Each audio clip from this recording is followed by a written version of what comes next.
Ayun na nga, magandang araw po sa inyo mga kababayan. Excited tayo ngayon sa pag-uusapan natin. Unang araw ng impeachment trial. Mukhang madugo ang laban na 'to. Diretso na agad tayo, panoorin natin kung ano ang mga mangyayari dito sa impeachment trial, tapos magbigay tayo ng ating mga komento regarding dito sa mga nangyari. Matagal na nating inaabangan 'to, sa wakas natuloy na din. Sana lahat mabigyan ng linaw kung ano man yung dapat linawin. At sana mapawala sa ala si VP Sara. Ayun, umpisa na tayo. Wala ng intro-intro. Judges. Sa araw na ito, binubuksan natin ang pagdinig sa kasong impeachment laban sa pangalawang Pangulo ng Republika ng Pilipinas, ang kagalang-galang na Sara Zimmerman Duterte, alinsunod sa ating saligang batas. Sa pagtupad natin sa tungkuling ito, malinaw ang panata na ating sinumpaan to do impartial justice according to the Constitution and the laws of the Philippines. Ibig sabihin nito, ang bawat pasya natin ay dapat nakabatay lamang sa saligang batas, sa ating mga batas, sa mga alintuntunin ng hukumang ito at sa mga ebidensyang ihaharap na walang kinikilingan at walang pinapanigan. Impeachment is a constitutional mechanism that holds the highest public officials of the Republic accountable to the people. We cannot achieve accountability, nor can we faithfully serve justice without the truth. Karapatan ng sambayanan na malaman kung may katotohanan ang mga paratang laban sa pangalawang Pangulo. Tungkulin nating timbangin ang mga ebidensyang ihaharap at tiyakin ang ating magiging pasya ay nakabatay lamang sa batas at sa mga katotohanang mapatutunayan sa paglilitis.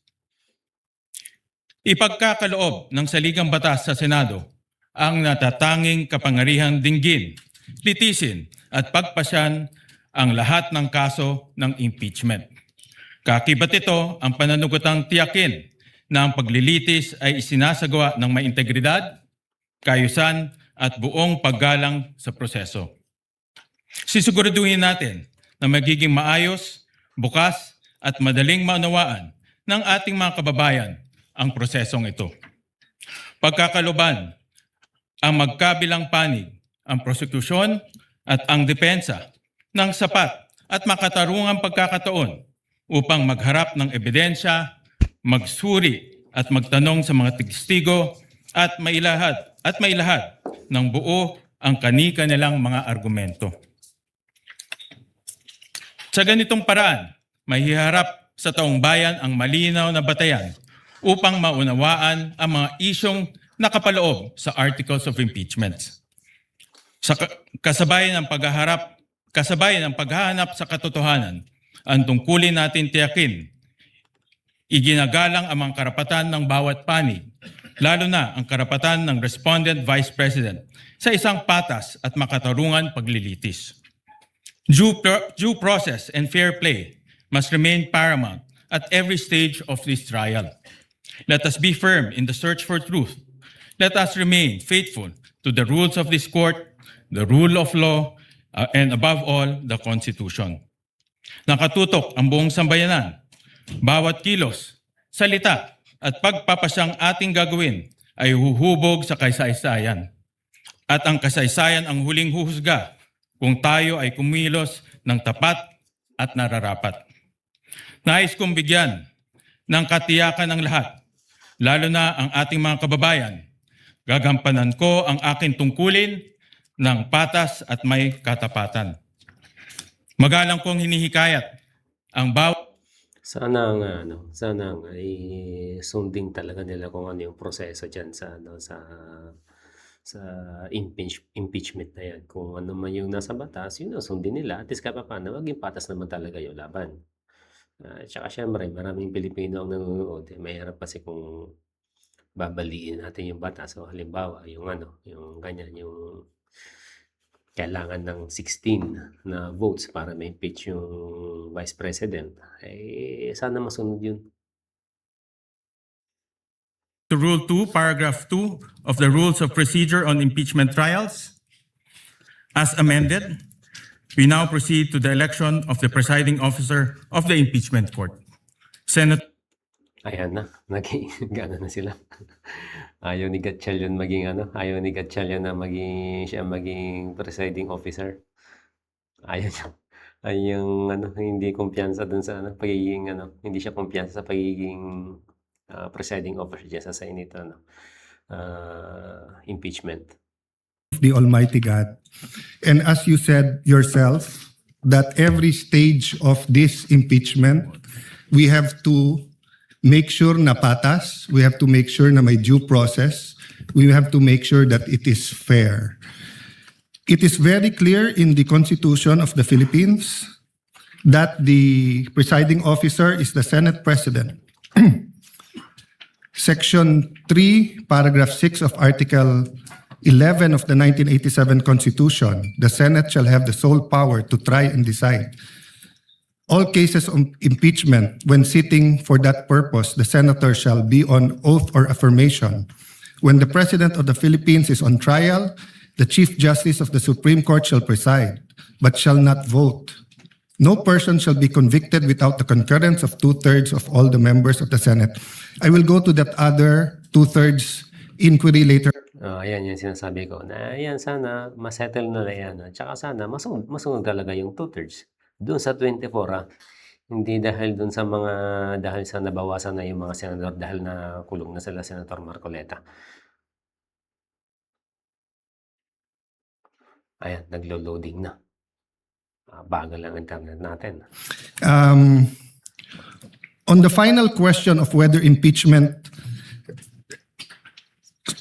on the issue of who shall preside, under the Constitution, it may seem that it does not say who should preside. But if you look at the records of the Constitutional Commission, number 40, 26 July 1986, the framers deliberately chose the phrase, sorry, Mr. President.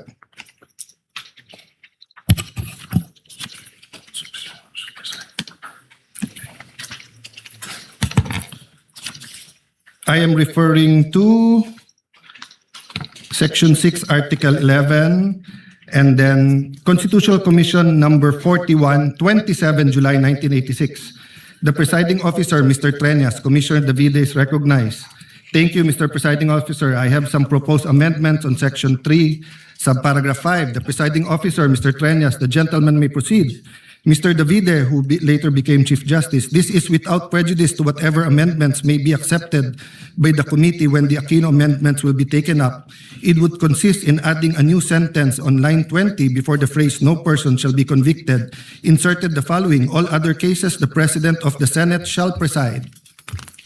The presiding officer, what does the committee say? Mr. Munsod, is it not understood that when the President of the Philippines is on trial, it is only time when the Chief Justice of the Supreme Court will preside? It is necessary to say that the Senate President shall decide during all the time.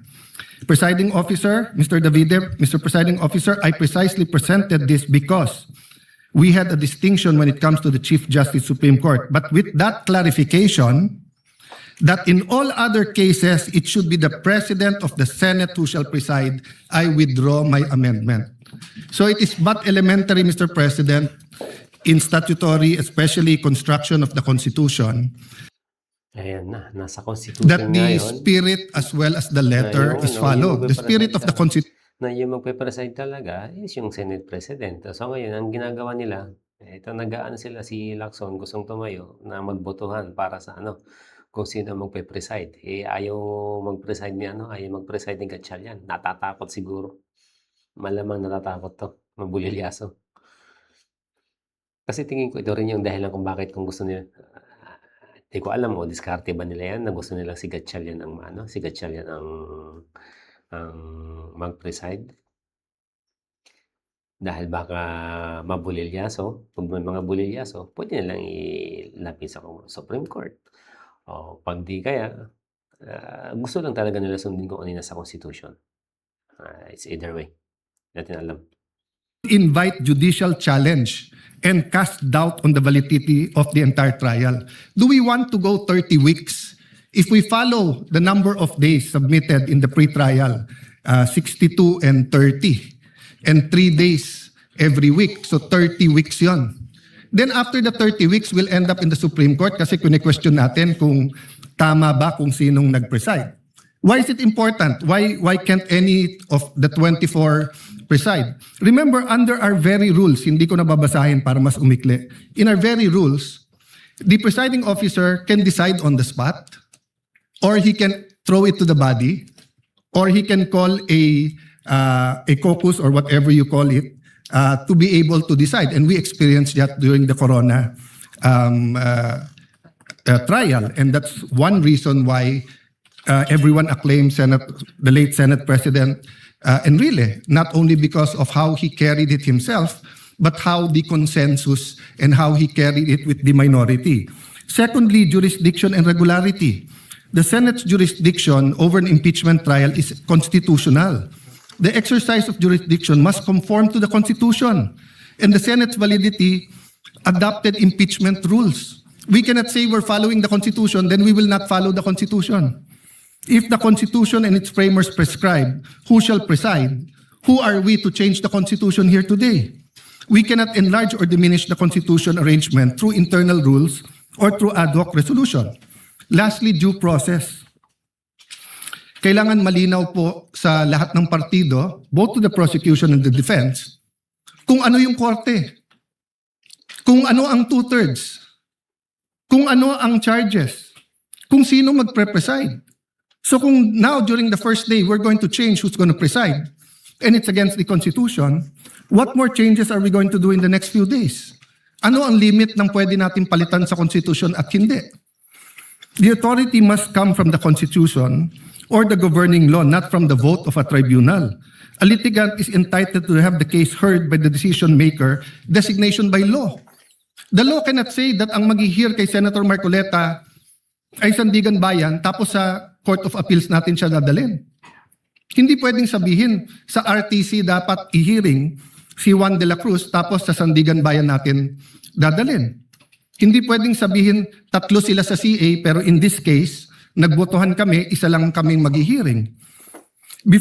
Proceedings before a judge or hearing officer who lacks the legal authority are invalid regardless of fairness of the proceedings. A judgment rendered by court without jurisdiction is null and void and may be attacked anytime. It creates no right and produces no effect. It remains basic fact that in law, the choice of the proper forum is crucial, as the decision of a court or tribunal without jurisdiction is a total nullity. A void judgment for want of jurisdiction is no judgment at all.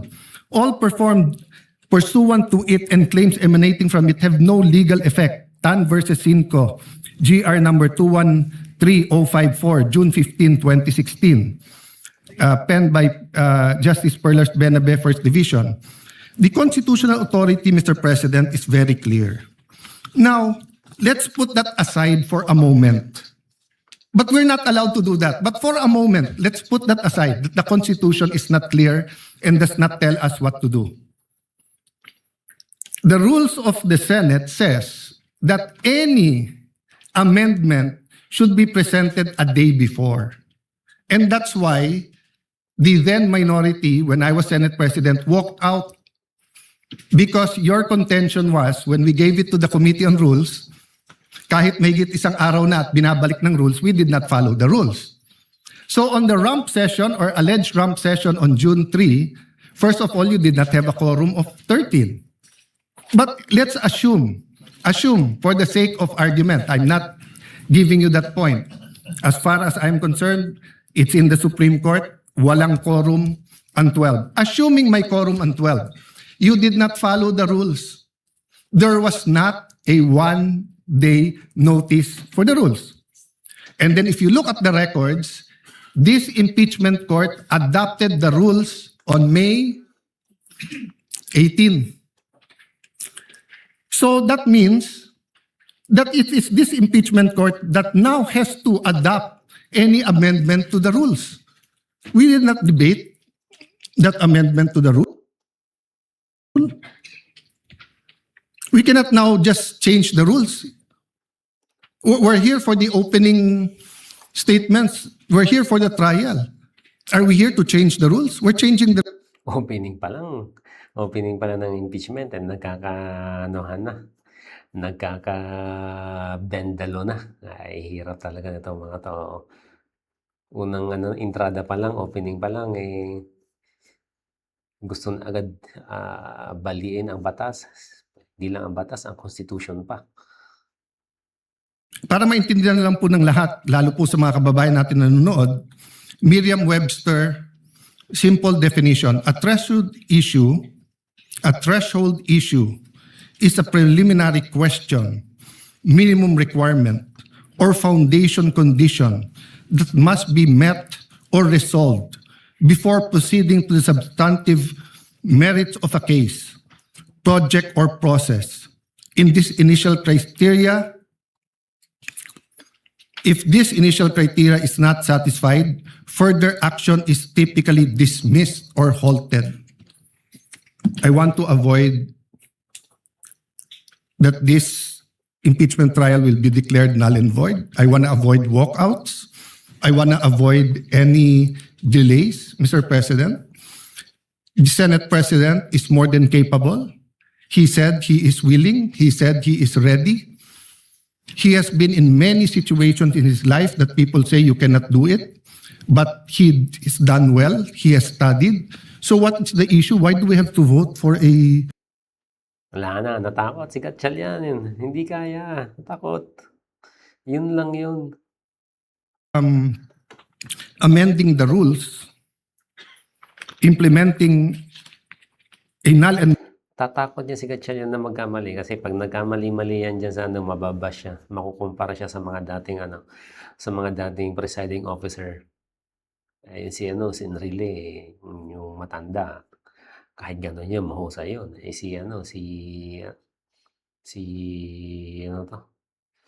Yung huli, sila po ba? Sila Senator Chis Escudero. Ayun, mahusay din yun. Magaling din yun magaling din mag-preside. Ay, ito mapapasubo siya ngayon. Tingnan natin na mangyayari. Before I express my views on the matter, let me just put into the record the facts on when we amended Rule 2 of the Rules of Procedure on the impeachment trials. On June 3, 2026, Senator Juan Miguel Zubiri proposed Senate Resolution number 430, and that was adopted during that time. 26. And then, on the same day, the same resolution was adopted and renumbered to Resolution number 40. It was published on June 9, 2026 in the Philippine Daily Inquirer as well as Malaya. During that time, in June 3, when we amended the rules, everyone had the opportunity to express their views regarding the proposed resolution. And since no one objected, we adopted Resolution number 430 and renumbered it to Resolution number 40.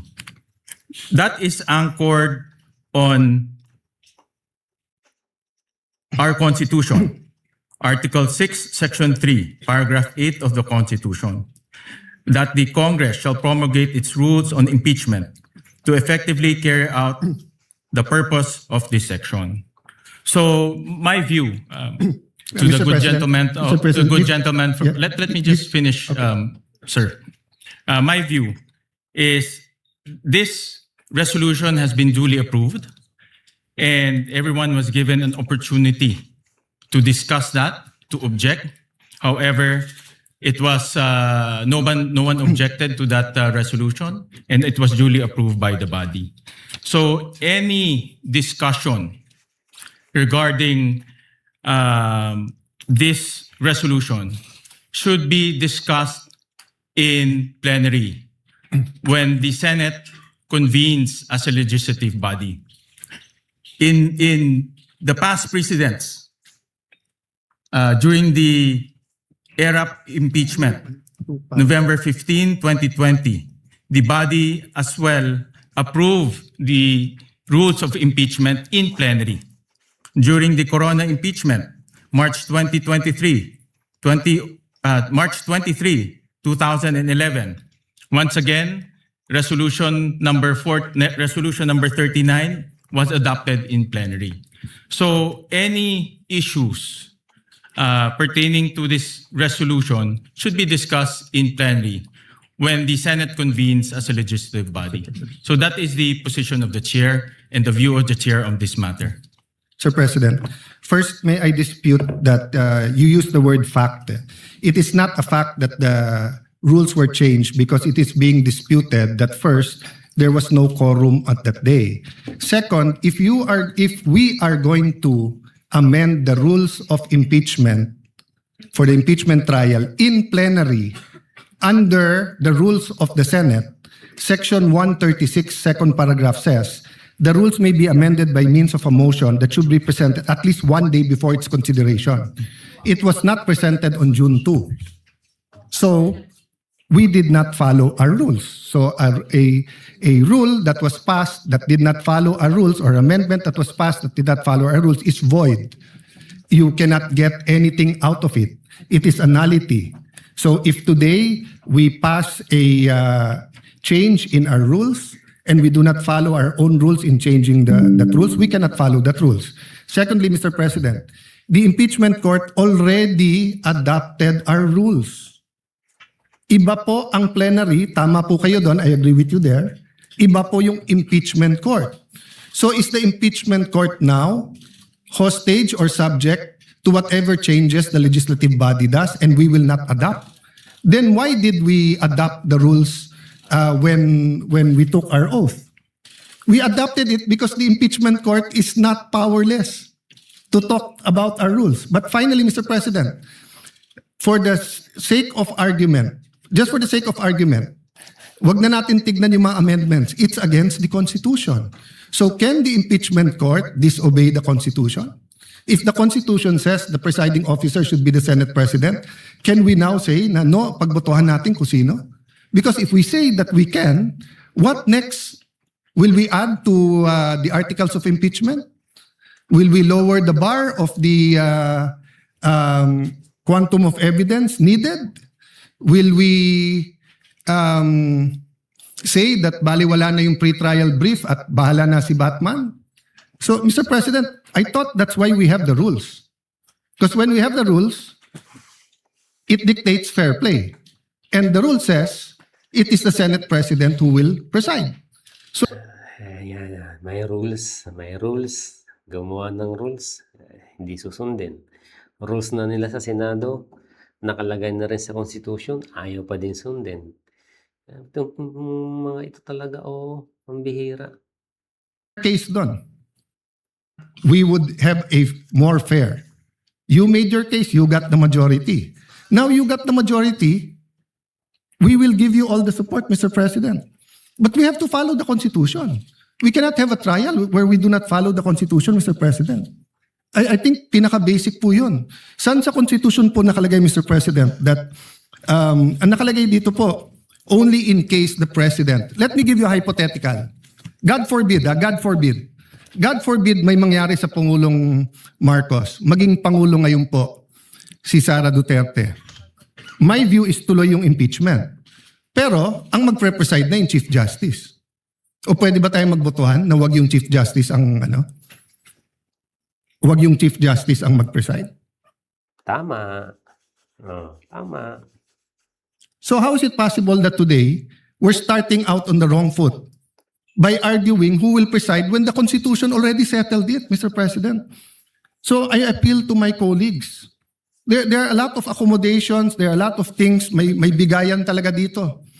May botohan, may caucus, may in-camera discussions. Pero pagdating kung sino magpre-preside na malinaw sa Constitution, wag na natin pag-awayan yon. The prosecution is here. I think they're ready. The defense is here. I think they're ready. Let's give the Filipino people, a fair trial. Hindi po fair kung pipiliin natin kung sino ang kahit sinong magaling, kahit ako piliin nyo. Hindi ko po tatanggapin yon kasi mali po yon. Hindi po yun ang nakalagay sa Constitution natin.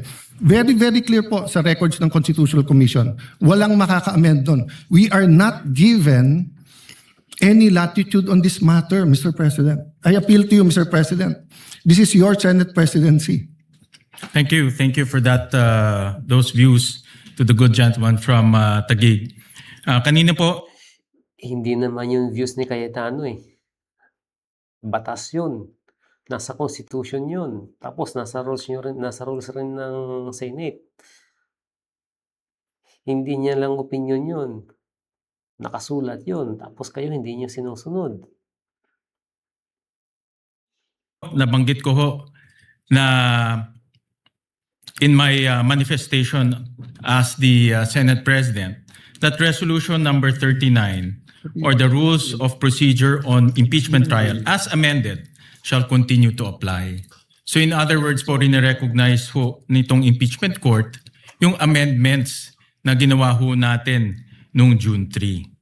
At kagaya ho ng nasabi ko kanina, the humble view of this presiding officer is if there are any discussion on resolution number 43 as adopted as resolution number 40, it should be done in plenary. Because doon ho natin in-amend yung at doon ho natin in-adopt yung impeachment rules of impeachment, doon rin ho natin inamendahan.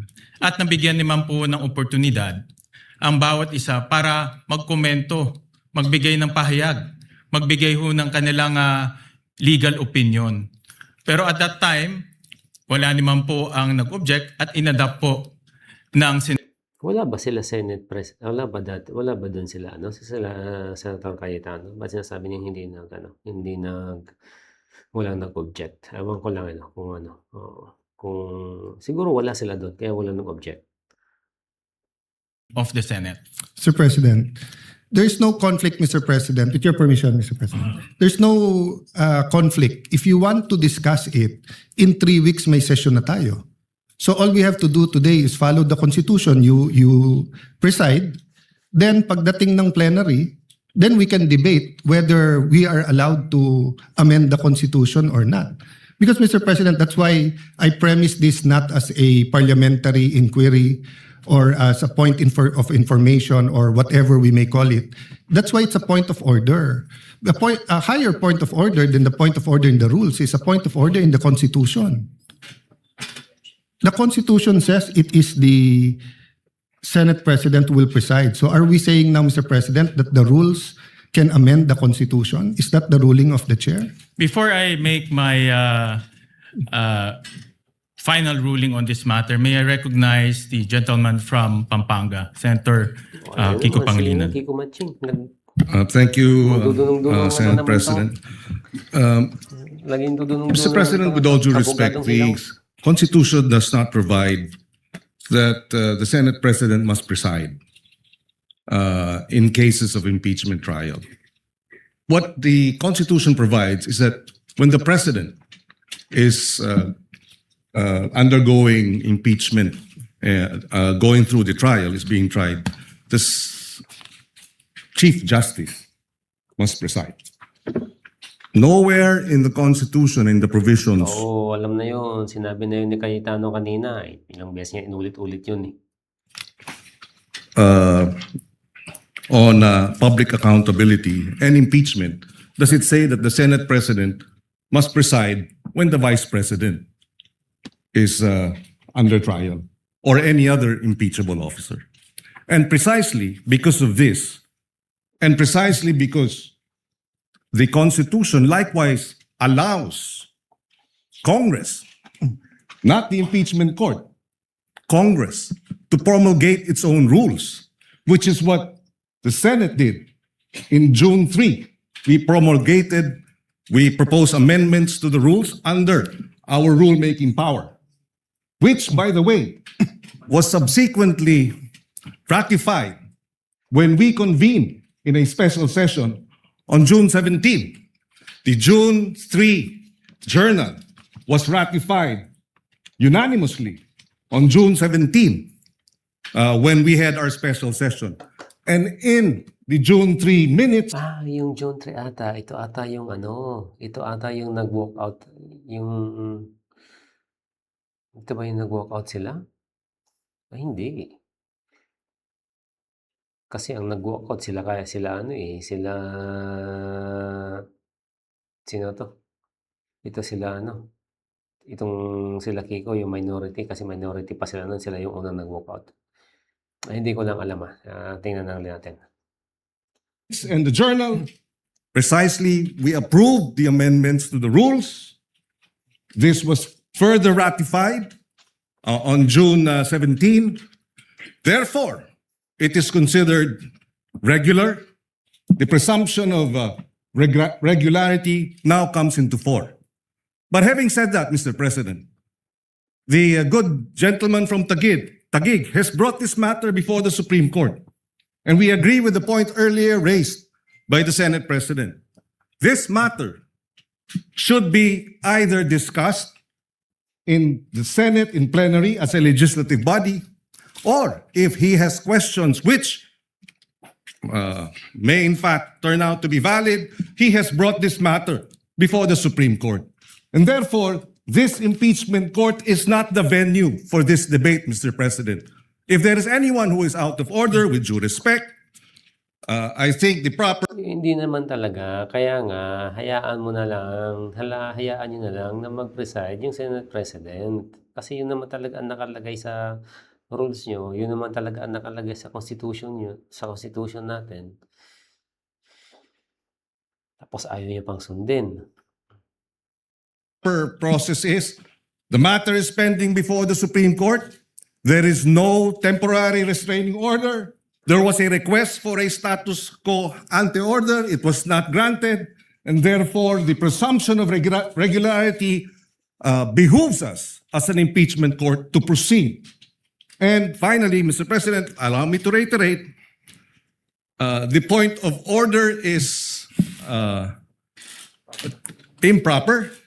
In fact, the debate on this matter here in the impeachment court Paano naging improper yun?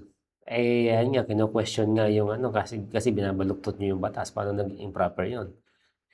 Kaya nga tinatama ni Cayetano para umpisa pa lang maayos na. Kasi kung mali yung umpisa, hanggang pagdating sa dulo, mali na rin yan. Marami ang magrereklamo na ganyan. Halimbawa, pumabor sa inyo yung sabihin natin ito, mga anti-Sara tayo, pumabor sa inyo yung decision, tapos questionin nila sa Supreme Court. O tapos nanalo yung Supreme Court, nanalo sila Cayetano, yung grupo nila Cayetano, di malaking problema na naman. Malaking gulo na naman. Kaya nga yung ang punto dito, hayaan nyo na lang yung Senate President na mag-preside para wala nang problema. Parehas lang naman yun. is out of order, Mr. President. Sir For the President. So, Sir President, before you decide, Mr. the President. the chair has already Sir ruled. President, before you rule, That the chair Senator has Pia already wants ruled. to ask for the floor. Just 2 And minutes. may I respond to May I- Senator I'll Pangilinan? allow the gentleman from Taguig to rebut for 2 minutes, and then we will make the final ruling. Before I rebut, I'm from Ateneo Law School. And what they taught us there is that you look at the records of the Constitutional Commission and then pag klaro, klaro. But let's call someone from UP Law to see whether they were taught the same thing. Senator Pia, may I ask that Senator Pia be We recognized recognize the before I get my gentlelady 2 from minutes? Taguig, Senator Pia Cayetano. Ito, Senator Pia, magaling pala to, matalino pala to. Parang maaga siyang nag-graduate ng college. Tapos cum laude pa ata siya sa UP.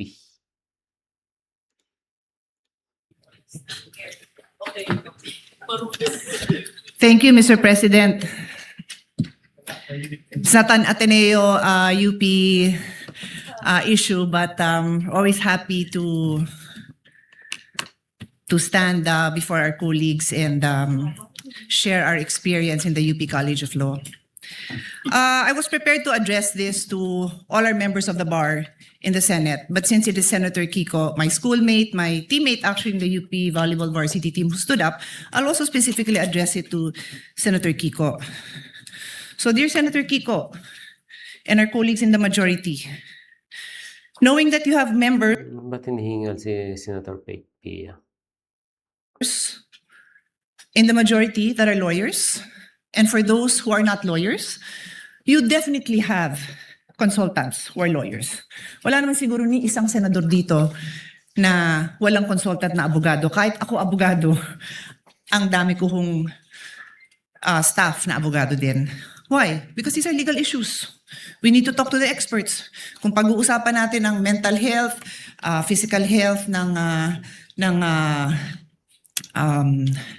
Vice President, then of course we will not listen to lawyers. We will listen to doctors, di ba? So this is a legal issue. Let's hear what the lawyers have to say. But let me just quote, because I know the Senate President doesn't have time to call on all the lawyers. So if you ask your lawyers in your staff, I'm sure nag-abala sila to look at the constitutional records, to look at the journal. I'm sure. And if they did not, please take your cell phone now and text your staff. What does the constitutional journal, the records of the debate show? Sinabi na po ni Senator Alan Cayetano, you can question him, you can doubt him. Ask your staff. May I ask you, dear colleagues, let's do our job well. The same way when you stand up and you tell me to do my job well and you disagree, I disagree with your point of view, I will listen intently to your point of view. And I'm looking at each one of you because this is our solemn duty. What does the Constitution say? Nakalagay doon, the Chief Justice, pag the President. Silent nga po sa iba. So sabi ng iba, at yan ang sinasabi ng Senate President natin na mukhang pwedeng iba. So we looked at what the constitutional framers said. What did they say? Nagdebate na po sila, colleagues. Nagdidebate tayo dito. Pag sinabi ng sponsor, ito na yung paliwanag, yung nag-i-interpolate at nagbibigay ng amendment, sinasabi niya, okay, yung pala paliwanag mo, okay na ako. No need to amend. Yun at yun din ang sinabi. Let's place ourselves in that position. Because that happens to us every day. Every day, somebody stands up and says, ano ibig sabihin nito? And the sponsor will explain. Pag hindi maliwanag, sasabihin nung nag-i-interpolate or nag-a-amend, ay papa-amend ko kasi hindi maliwanag or I want to improve it. Pero kung nagkaintindihan naman, okay na. Eh yun nga yung binasa, tanungin nyo naman po yung staff nyo. Or let's pause, let's all get a copy. Let's show it. Because this is the foundation of this trial na tama yung nakaupong presiding officer. So that's my first point. Mag-abala naman tayo. Read it yourself, ask your staff to print a copy. In fact, on that note, may I ask Senator Alan's staff to print a copy and give it to all our colleagues. Mabilis lang yan, hindi na yan mapapatagalan. Show it. We can take judicial notice naman po siguro of it. Siguro naman, alam na natin ang ibig sabihin ng judicial notice. You can go to the actual records. Nandito na makakuha naman natin yun kung pagdududahin yun yung ipapaprint ko. So that's my first point. My second point, Mr. President, is addressed to His Honor.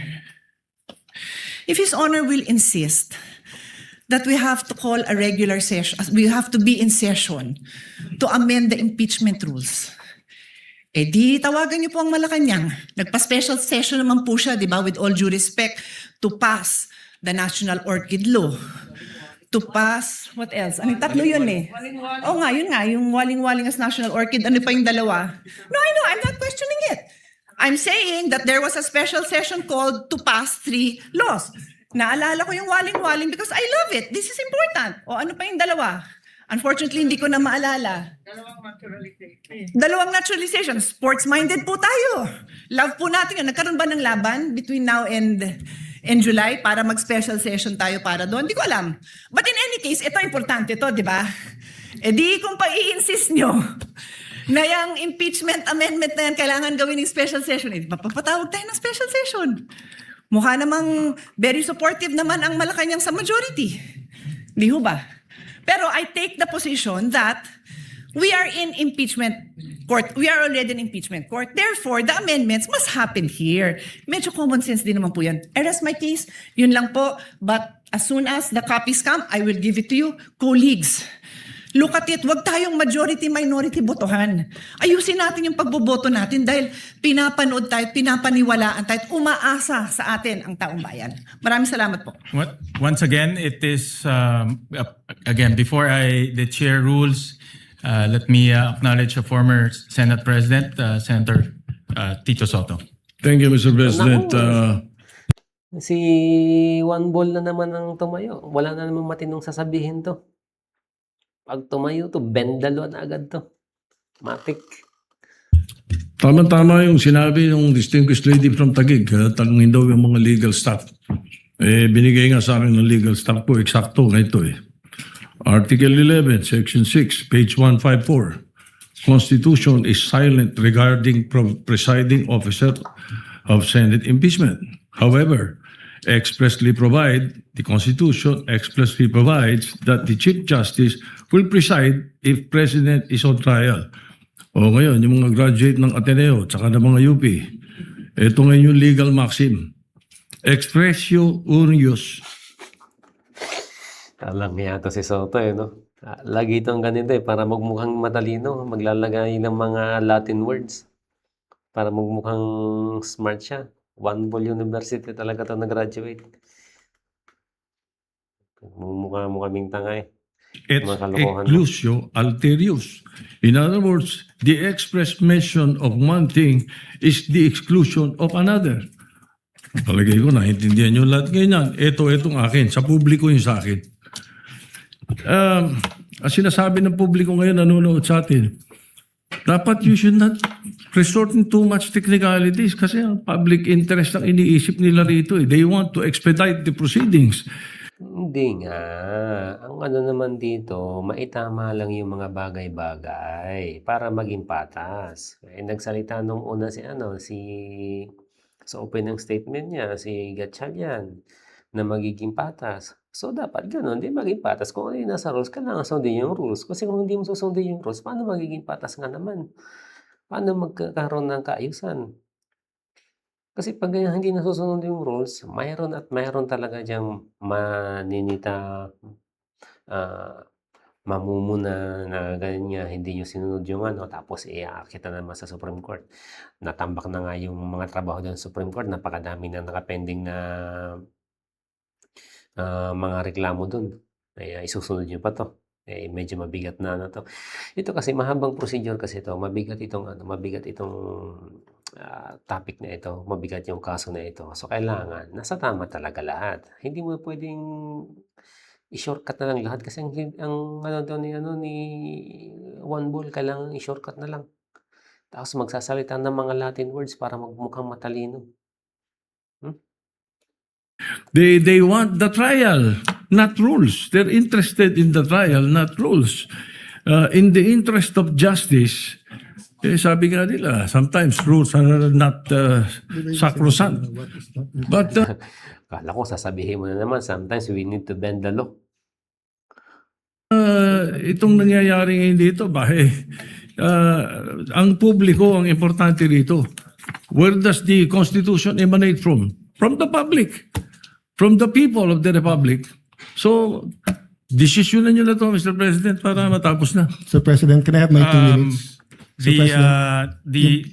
Once again, let me reiterate the position of the chair.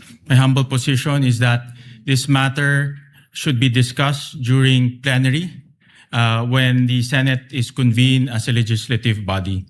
And may I ask the gentleman from Taguig if he is objecting to this position? I'm objecting that position and will call for a vote. May I explain? I think under the rules, I can explain why I'm asking We'll for a call vote. for a vote first. And Mr. then President, we'll allow... Mr. President, under the rules, I can explain why I'm calling. Ngayon lang, doon lang nadali si Senator Cayetano.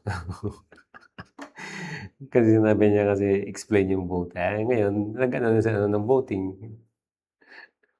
Kasi dapat kadalasan na ginagawa kasi sa Senado, magbo-voting, tapos saka mo i-explain. O ngayon, nabanggit niya ni Cayetano, na-explain niya yung vote niya.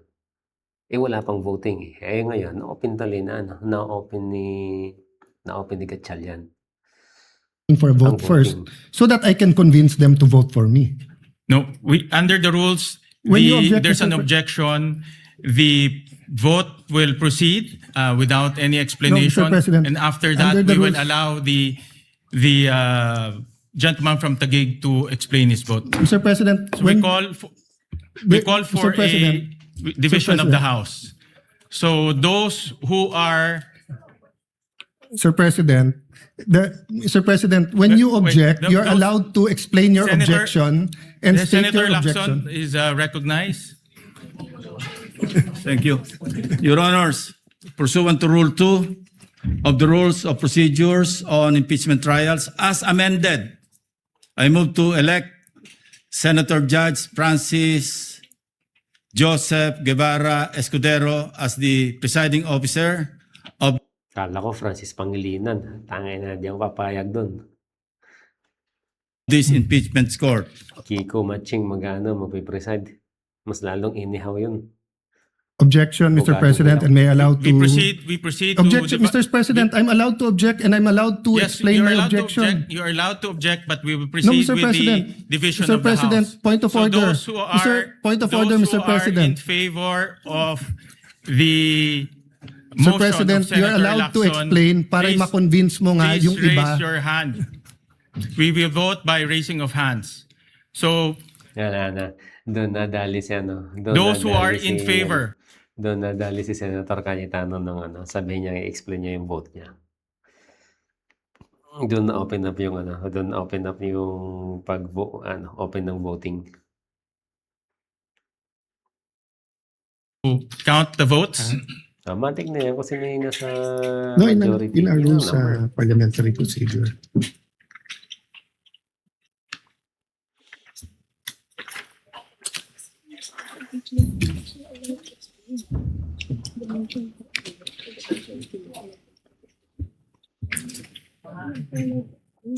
Matik na yan.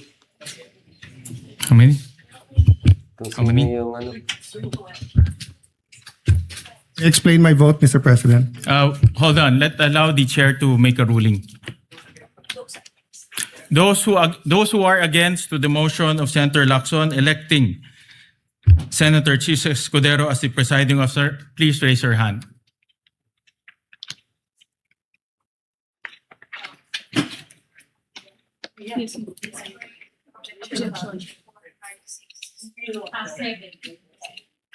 Wala, natalo sila. Si Senator na yung magiging ano. Senator Ilan? Chis Escudero na yung magiging ano. Sunod tayo. Yan natin yung sunod na yung ano. Forward. Senator Judge Cayetano. Mr. President, Ayan I'm na, explaining tuloy my tayo. vote. Si, The lady has 2 ano, minutes. Thank you. umupo na si ano. Na ano na si Senator Chis na ano bilang presiding officer.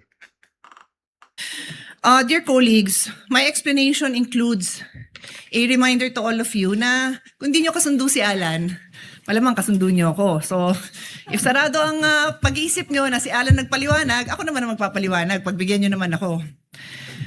But what I'm saying is not new from what Senator Alan Cayetano expressed. And I have here copies of the constitutional verbatim debate on this provision. And as Senator Alan read, sinabi ni Mr. Monsod, is it not understood that when the President of the Philippines is on trial, it is the only time when the Chief Justice of the Supreme Court will preside? Is it necessary to say that the Senate President will preside during all other times? Ulitin ko yung tanong, kasi yun ang tanong natin today. Is it necessary to say in the Constitution that the Senate President will preside during all other times? Ang sagot ni Mr. Davide, Mr. Presiding Officer, I precisely presented that because we have a distinction when it comes to the Chief Justice of the Supreme Court. But with that clarification, that in all other cases, it would be the President of the Senate who will preside, I withdraw the amendment. Kaya clear sa Constitution that in all other cases, the President of the Senate will decide. Wala, hindi ho applicable dito yung exclusive Napakalinaw nun, eh. Napakalinaw na yung sinabi ni sino ba nga yun, Davide ba yun? Napakalinaw na yun tapos sinulat na sa Constitution. Unos, hindi ko na-memorize yan kasi I graduated in 1991 and we took that up in 1987, but the phrase is, pag hindi kasama, excluded. Hindi po applicable yon.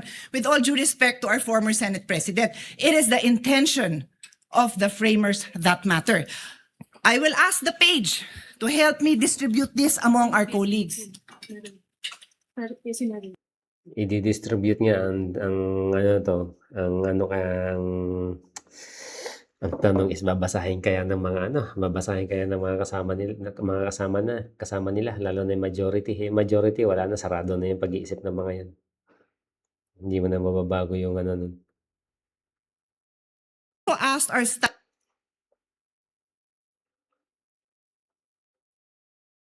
Oh, loading. I am environmentally friendly, so ayoko sana ng papel. Pero alam ko na hindi po lahat sa atin gumagamit ng digital, ng electronic gadgets, kaya pinapil ko na lang.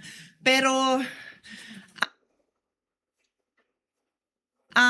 kailangan ko pakita sa inyo yung mismong nasa journal. Yan din yon. Yan din yon, my dear colleagues. Yun lang hiling ko sa inyo. Intindihan naman natin yung nandito. Bumoto. Pero intindihan naman natin kasi this is just the first day. We cannot disregard the Constitution. Na ano yung internet, nahina yung internet natin. Lang, ayusin ko lang. Ayan na. And I continue, Mr. President.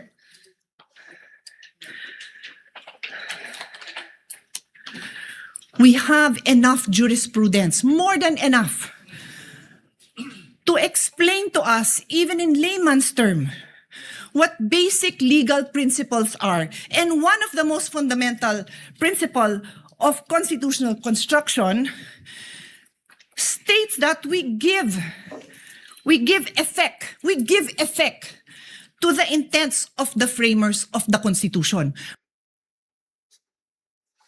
No. Nahina yung internet natin. Nahina yung internet natin. Nak ng tinapa ko, kung tinangalang viewers natin, nasasabotahe pa tayo.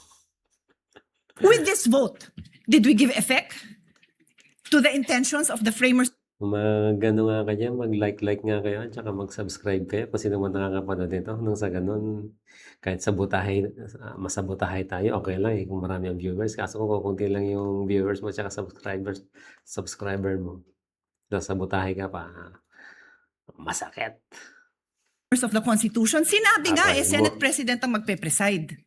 Hindi na siguro napakalaking bagay yon dahil kahit sinong ipalit nyo, maayos naman ang mga kasama natin sa colleagues. Sa colleagues natin, maayos naman. Di ho yun ang point. The point is, what are we required to follow? That's why may Constitution. Hindi, paano maayos naman? Disagree ako dyan, Senator Pia. Wag si Juan Bol, si Kiko Matching, at saka si Hontiveros, wala yan. Hindi maayos yan. Negative yan.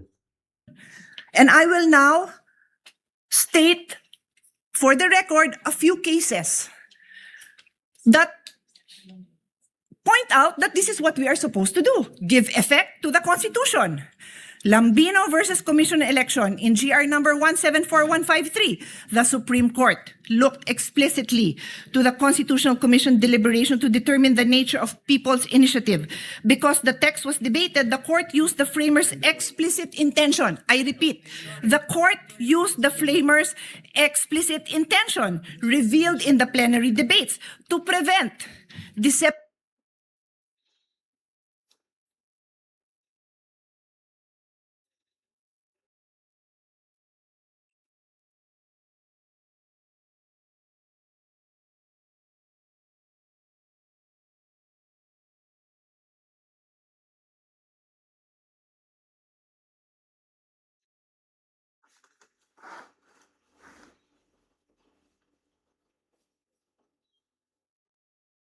Ito, 66 Philippines, 259. So, for lawyers and law students, pag sinabing Philippines, pag yan yung ni-record, alam mo ng ano ba yan, 50s, 1940s, something like that. Justice Jose Abad Santos articulated the definitive rule. The fundamental principle of construction is to give effect to the intent of the framers of the organic law and of the people adopting it. Dear colleagues, I can stand here and read more cases to all of us. Ayan na nga yun mga kaibigan. Kasi mga kababayan, andyan na nga, binabasa na nga si Senator Pia, binabasa na nga ni Senator Alan Peter Cayetano kung ano yung nakasulat sa Constitution. Kaso wala na. Sarado na yung isip ng sarado yung isip ng mga kasama nila, lalo yung sa majority. Gano'n naman talaga ang labanan dito sa Senado, di ba? Kung sino yung majority, kadalasan yun ang nasusunod. Ang masama lang ito sa majority ngayon, kahit minamali na yung Constitution, kahit binabaluktot na yung batas, go ahead pa rin sila para masunod lang yung gusto nila. Ayun ang masama dito. Tama yung sinasabi ng majority. Sana po, yun ang pakita natin sa taong bayan. So, hindi ko naabalain yung time dahil kakaupo pa lang ng bagong presiding officer, pero ang dami pang kaso that says, look at the intent of the framers of the Constitution. And today, we disregarded the intent of the framers of the Constitution. Magandang hapon po, gaya ng pag-uumpisa ng hearing na ito. We know the remarks of Senator P in connection with their explanation of vote. What is the pleasure of Senator Judge Soto? I'd like to explain my vote also, Mr. The President. gentleman may proceed and he has 2 minutes. I have Kindly be one line. mindful of the timer. I have one line to say. That's the reason I voted in favor. Because Bibida na naman doon si Soto. Ito si Juan Bol basta mag-extra lang the minutes of the Constitutional Commission are merely research source.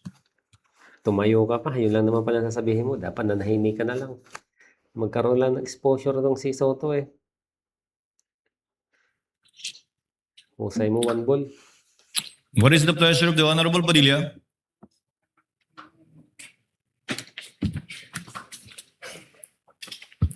Ginoong, Will the gentleman explain his vote? opo, The gentleman may proceed. You have 2 minutes, sir.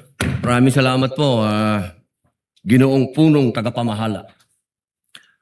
Mga mahal kong kasama, sa loob po ng 4 na taon na ako po ay ibinoto ng ating mga kababayan at nagsilbing senador, ako po ay naging tagapangulo ng komite ng Constitutional Amendments. At tuwing meron pong pagdinig, ang lagi po naming pinapatawag ay yung mga sumulat ng konstitusyon. Bilang sila po ang nakakaalam kung ano ang puso, ang diwa ng konstitusyon. Malinaw po na kung meron tayong pakikinggan, yung creator. Hindi po ba? Tayo naman po lahat ay naniniwala sa Panginoong Diyos, kaya tayo po ay naniniwala sa salitang creator, tagapaglikha. At ang Ang galing na, napanik ni Senator Robin yun. Napaka-simple ng paliwanag pero napakaliwanag. lumikha ko ng konstitusyon ay itong mga taong nabanggit sa ipinamahagi ng ating mahal na Senadora Cayetano. Malinaw po dito. Nasabi na po sa English ito. Mainam po ay sabihin po natin sa Tagalog upang mas maintindihan po ng ating mga kababayan. Humingi po ako ng tulong sa Google kasi legal terms po ito. Hindi naman po ako nagtapos sa UP, hindi rin po ako nagtapos sa Ateneo, nagtapos po ako. Ito lang yung kagandahan kay Senator Robin, no? Hindi siya kagaya ng ibang mga na kagaya nila Hontiveros, kagaya nila Soto, na laging nagagaling-galingan kahit hindi naman abogado. May masabi lang, mema lang. Ito hindi, honest talaga to. Kahit sabi niya hindi niya alam, hindi niya alam.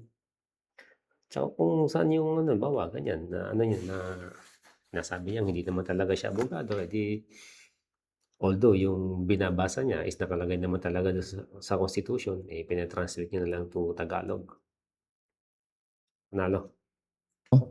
ng criminology at UP rin sa University of Prison. Ang sabi po dito, sa Tagalog po Ginoong presiding officer, eksakto ko itong hinihain dahil nagkaroon tayo ng pagkakaiba pagdating sa punong maestrado ng Korte Suprema. Ngunit sa paglilinaw na iyon, na sa lahat ng ibang mga kaso ay ang Pangulo ng Senado ang mamumuno. Kaya binabawi ko ang nasabing susug. Ang nagsabi po nito ay ang dating Justice Davide. Ngayon, mga mahal kong kasama, at sa ating po mga taga-subaybay, ang batas po ay precise. Hindi po ito pwedeng iba-ibahin o baluktutin. Kung ano ang sinabi lalo ng saligang batas, ay sana po ay panghawakan natin. Ngayon, sa loob po ng 4 na taong ko dito, lagi pong sinasabi yung tradisyon. Minsan, yung rules na yan, nawawala yan eh. Ilang beses na ho ako naguluhan dito dahil, teka, sundin natin yung tradisyon kaysa yung rules. 2 beses na po nagkaroon ng impeachment. Yung unang impeachment, ang nag-preside ay yung Chief Justice. Yung kay Pangulong Estrada. Yung sumunod po, nandito na po ako nun. Ang nag-preside ay ang mahal na Bicolanong kaibigan ko, Senador Chis Escudero. Yun po kasi yung nasasabi sa saligang batas at tradisyon. Yun na po yung nangyari. Ngayon, gusto ko pong tanungin yung mga kasama ko sa majority. Personal na tanong po ito.